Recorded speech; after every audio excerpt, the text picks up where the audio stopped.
ஆன்மீக நண்பர்கள் அனைவருக்கும் வணக்கம். இன்று கார்த்திகை மாத அமாவாசைங்க.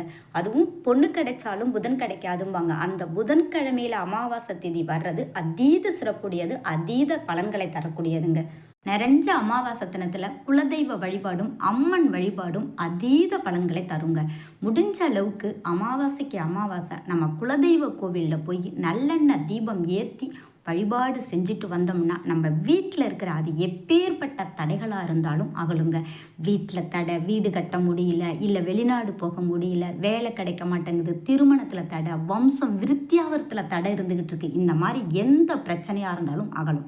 அதே மாதிரி அமாவாசை தினத்தில் அதீத சக்தி வாய்ந்த நம்ம பக்கத்தில் இருக்கிற அம்மன் கோவிலுக்கு போய் 2 நல்லெண்ணெய் தீபம் ஏற்றிட்டு வந்தாலும் நம்ம வீட்டில் இருக்கிற தடைகள் எல்லாமே அகலுங்க. எங்களால் கோவிலுக்கெல்லாம் போக முடியாதுமா அப்படின்னு நினைக்கிறவங்க உங்கள் வீட்டு நிலவாசலில் ஒரு தீபம் ஏற்றி ஒரு டம்ளர் தண்ணி வச்சு ஆத்மா வேண்டுனாலே குலதெய்வத்தினுடைய அருளும் முன்னோர்களுடைய அருளும் பரிபூரணமாக கிடைக்கும்.